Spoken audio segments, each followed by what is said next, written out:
রিসালাত আখিরাতের দাওয়াত দেয়া শুরু করেছে। আবু জেহেল, আবু লাহাব, উতবা, শায়বা ওই বছর হজের মৌসুমে এরা রাস্তাঘাটে দাঁড়ায়া দাঁড়ায়া লোকজনদেরকে বলতেছে, ভাই মক্কাতে নতুন একটা পাগল হইছে, ওই পাগলের কাছে যেন তোরা যাস না। যদি পাগলের কাছে যাস তোরা পাগল হয়ে যাবি, তোরা যাস না ও পাগলের কাছে। ও পাগলের কাছে যাবি পাগল হবি, কাঁদবি বসে নিরালাতে, তোরা কেউ যাস না ও পাগলের কাছে। ওরা সবাইকে যা বলতেছে মুহাম্মদ নামে একটা পাগল হইছে, ওই পাগলের কাছে গেলেও তোরা পাগল হয়ে যাবি। মানুষের একটা স্বভাব হলো নিষেধাজ্ঞা জিনিসের প্রতি মানুষের আগ্রহ। আরো জোরে কোন। এখানে আসার পথে আপনাকে কেউ বলে নাই যাওয়ার সময় যদি বলে ভাই যাও, তবে ওই ডাইন দিকে তাকায়ও না। কিছু মানুষ যাবে আর উকি দিয়া দিয়া তাকাবে দেখি কি হচ্ছে। ওরা যখন বলল মুহাম্মদ নামে একটা পাগল হইছে, ওই পাগলের কাছে গেলে তোমরা পাগল হয়ে যাবে। লোকজন চিন্তা করলো জীবনে বহু পাগল দেখছি, তবে পাগলের কাছে গেলে যে পাগল হয় এরকম পাগল জীবনেও। কথা বলে। ওরা এক পর্যায়ে রাসূলকে দেখার জন্য দলে দলে রওনা করেছে। আবু জেহেল, আবু লাহাব, উতবা, শায়বা অবাক হয়ে গেল, কি করলাম? এ পাগলকে দেখার জন্য মানুষ আবার দলে দলে যায়। রাস্তার মোড়ে দাঁড়ায় বলল, ভাইজান শোনো,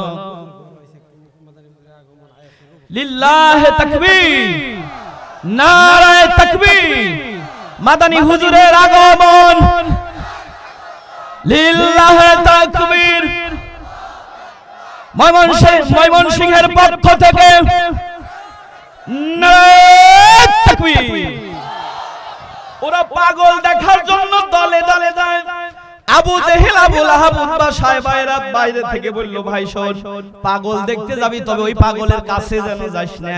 যদি পাগলের কথা শোনো তবে পাগল হয়ে যাবে। লোকজন তাই করেছে। বলে কি করা যায়? বলে কানের ভিতরে আঙ্গুল দিয়ে দূর থেকে পাগল দেখে আসো। ওরা কানের ভিতরে আঙ্গুল দিয়ে দূর থেকে পাগল দেখার জন্য গেছে। কানের ভিতরে আঙ্গুল দিয়ে দূর থেকে তাকায়া বলে, পাগল কোনটা? বলে ওই যে কাবার চত্বরে বসে আছে যেটা। ওরা তাকায়া দেখে জীবনে বহু পাগল দেখেছে, মাথার মধ্যে জট, গায়ের মধ্যে জট। পাগল থাকে উস্কো খুস্কো, পাগল থাকে অপবিত্র, পাগল থাকে অপরিষ্কার। কিন্তু ওরা যাকে পাগল বলতেছে মনে হয় আকাশের পূর্ণিমার চাঁদ যেন নিচে নেমে এসেছে। ওরা আরো কাছে যায়, আরো কাছে যায়, আরো কাছে যায়, শুধু পাগল দেখার জন্য। এক পর্যায়ে রাসূল পাকের চেহারা দেখে ওরা মন্ত্রমুগ্ধ যেন হয়ে গেছে। ওরা কাছে যায়, আঙ্গুলটা সরায় ফেলছে, দেখি পাগল কি বলে। আল্লাহর হাবিব ওই সময় তেলাওয়াত করতেছিলেন, আর রহমান। ওরা পাগল দেখতে যায়, রাসূল পাকের প্রেমে পড়ে দলে দলে কালেমা পড়ে মুসলমান হয়ে যায়। তোরা দেখলে ছবি পাগল হবি, কাঁদবি বসে একা নিরালায়, যে দেশে মোর নবীজি ঘুমায়। ঠিক কিনা বলে আমার বন্ধুরা? রাসূলকে রাসূল খুশি হওয়ার পেছনে 4 নম্বর কারণ আল্লাহ পাক ডেকে বললেন, হে রাসূল, দুনিয়াতে মানুষ কাউসারের মর্যাদা বুঝবে না।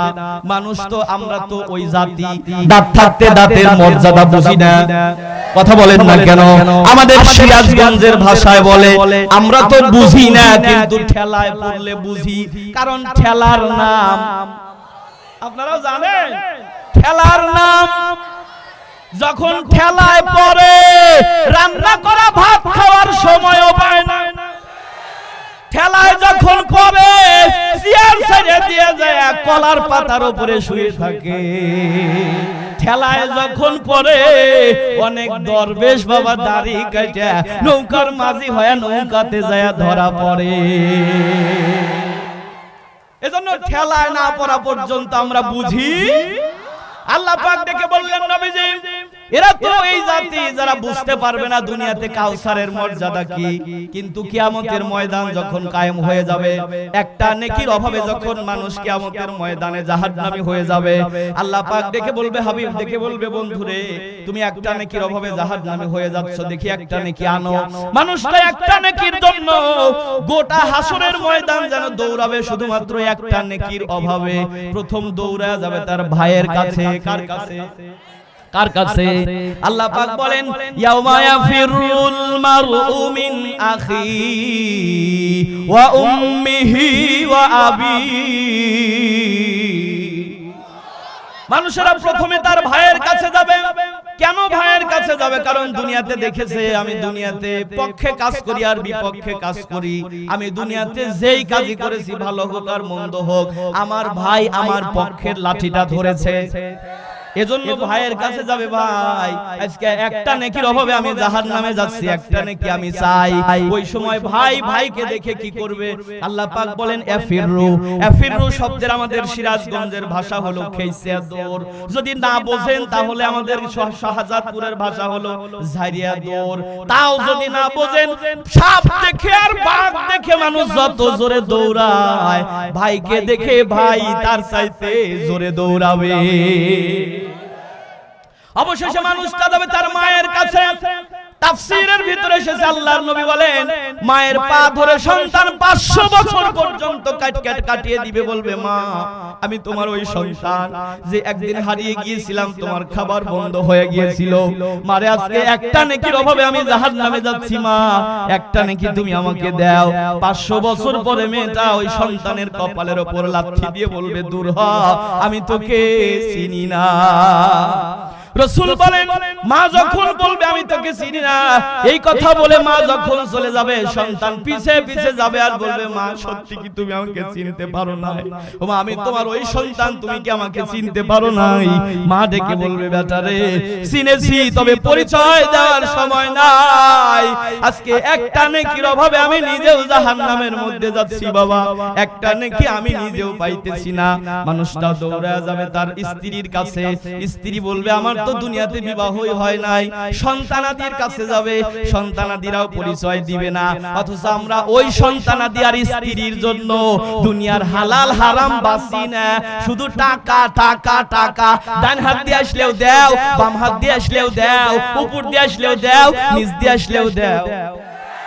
অথচ কিয়ামতের ময়দানে ওই স্ত্রী তোমার পাশে দাঁড়াবে না। কিয়ামতের ময়দান তো সেটা দূরে, দুনিয়াতেই যদি তুমি বিপদে পড়ে যাও, ডাক্তার যদি বলে তুমি ক্যান্সারে আক্রান্ত হয়েছো, স্ত্রী যদি দেখে আমার যৌবন আছে, দেখবে বাপের বাড়ি যাবে আর আসবে না। একজনের স্ত্রী নাকি স্বামী নাকি 12 বছর হলো অসুস্থ, স্ত্রী যায় নামাজ দিছে দোয়া করতেছে নিয়ে যাও আল্লাহ নিয়ে যাও, এত খেদমত আর সম্ভব না। ঘরের ভিতরে ছিল ছাগল, এই লবণের কইটা মাথার ভিতরে পড়িয়া ওই মহিলার কাছে এসে একটা আওয়াজ দিতে, মহিলা মনে করছে আজরাইলের তো ভিসা লাগে না, পাসপোর্ট লাগে না, মনে হয় চলে আসছে। বলতেছে ও সোনার আজরাইল, রোগী কিন্তু আমি না, রোগী আছে খাটের উপরে। টাকা পয়সা জমিদারি পাইয়া সুন্দরী নারী, রাখলে না তুমি মুখে দাড়ি, ছাড়লে না সিগারেট বিড়ি এই দুনিয়ায়। আরে খোদার বান্দা কার প্রেমে করো ধান্দা, একদিন তুমি পড়বে বান্দা আল্লাহর দরগায়। হাফেজ আলেম পীর মাওলানা কালেমা ছাড়া কেউ পার পাইবে না, এই দুনিয়া আখের ফানা, এই কথাতে মন ভুলাও আর হবে না মানব জনম, সময় থাকতে কাজ করে তা না। একদল আবার আছে নামাজ নাই রোজা নাই, ডুগি তবলা নিয়ে টান টান আমি অপাল হয়ে বসে আছি, ওহে